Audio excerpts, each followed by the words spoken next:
Il y a de l'eau à Sainte-Julienne. Oui.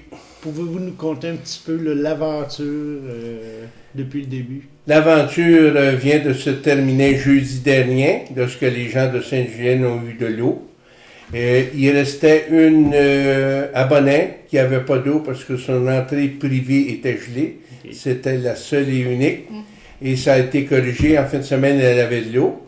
Et pour vous expliquer tout le processus, je vais vous passer Caroline parce que c'est elle qui répondait au téléphone, qui se faisait interviewer.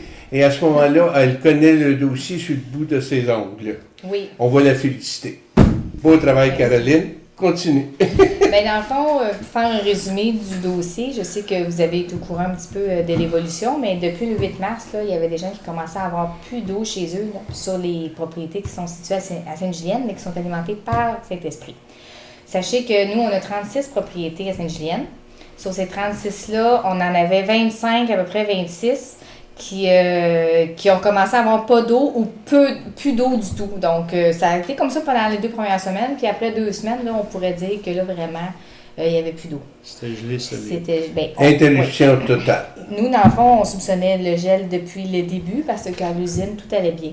Donc, à l'usine de filtration d'eau potable, il n'y avait pas de baisse de pression, il n'y avait rien qui indiquait qu'il y avait une fuite d'eau. S'il y avait eu une fuite, elle aurait été très mineure, elle n'aurait pas fait changer les données comme telles à l'usine. Donc, depuis le début, on sait que c'est un gel. Le problème, c'est que le réseau est quand même, c'est sur un grand territoire. On partait du Rand-Montcalm, puis on faisait tout le lac des Fourches, qu'on appelle dans ce coin-là.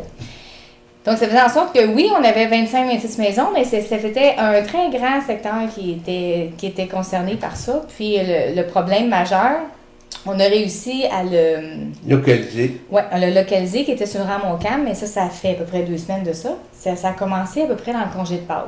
Parce qu'on a eu des appels, des gens qui commençaient à avoir un filet d'eau, mais une eau qui était peut-être un petit peu colorée. Donc, ça pour dire qu'on pensait que c'était de l'eau de fonte. Ça nous faisait dire que le secteur du lac des Fourches, les tuyaux étaient libres. Okay. Donc, ça vient de dire que le problème était en amont. On a croisé les doigts pour penser que c'était sur le Rand-Montcalm et strictement, parce que passer le Rand-Montcalm, l'autre bord de la 337, le réseau, on ne sait pas vraiment où c'est qu'il passe. On sait qu'il passe sur des terrains privés, dans des fossés, dans des rues. C'est un petit peu aléatoire. Et si on connaît l'emplacement, on ne savait pas non plus la profondeur. Des fois, c'est un pied, des fois, c'est un pied et demi, des fois, c'est plus profond. Donc ça, c'était tout ça allait être de plus en plus problématique.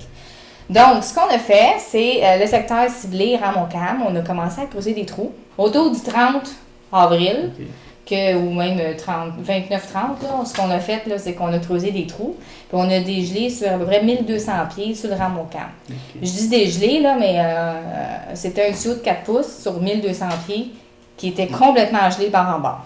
C'était vraiment bloqué. Un bloc de glace, là, compact de 4 pouces de diamètre, là. Moi, c'est de quoi... s'il aurait fallu attendre le beau soleil et la température, pour moi, on en parlera encore au mois de septembre 2015. Oui. Ce qui arrive, c'est que le tuyau est dans le fossé, cette section-là. Il n'est vraiment pas profond. Puis, il n'y avait pas d'entrée sur le réseau, c'est ça. Ça, depuis le début, on le sait. Sur le réseau, on n'a aucune entrée, pas de vanne de rue, dans le fond.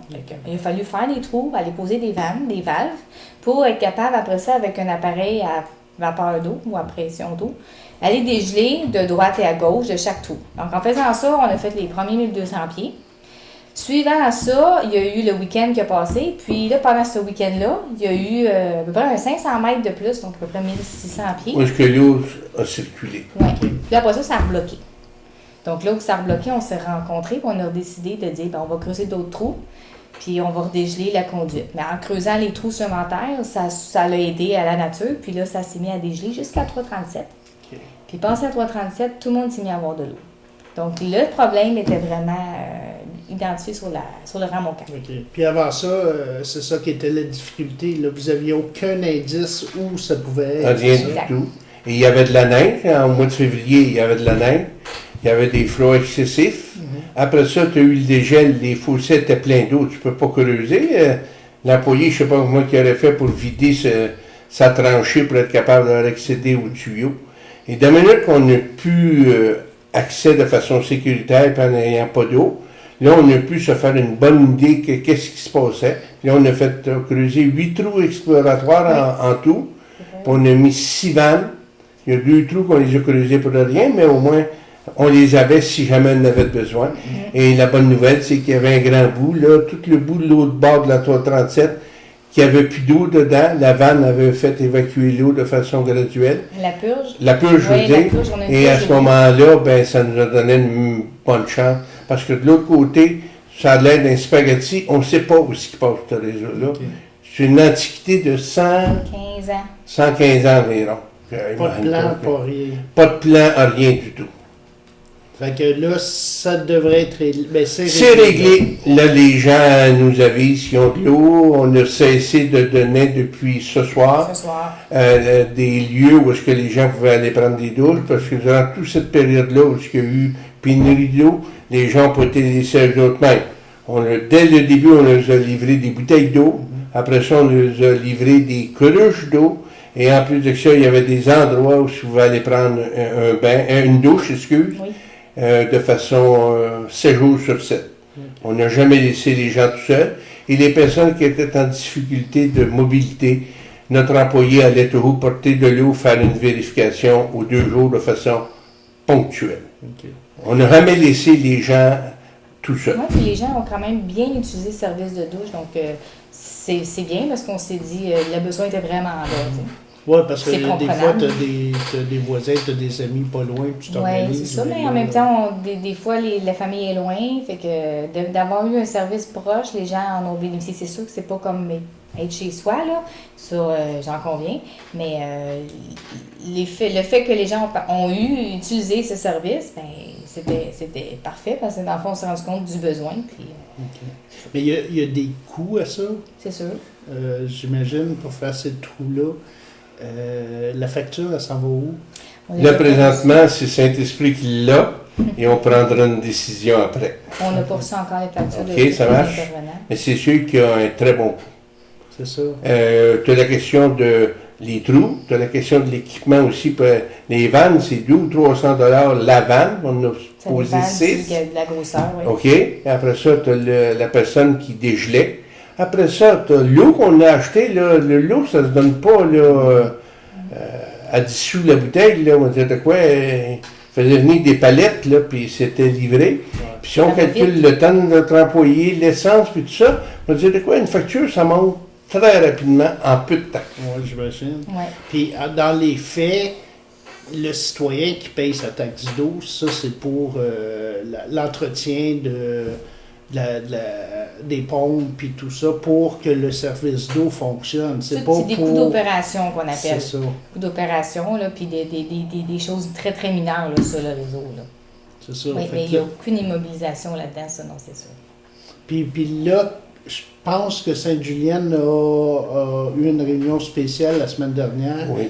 pour préparer là, cette année pour aller en appel d'offres, voir les plans qui avaient été faits en 2010, je crois. 2010, là, ce qui avait été en règlement d'emprunt, il avait ouvert un registre. Ce registre-là avait été refusé.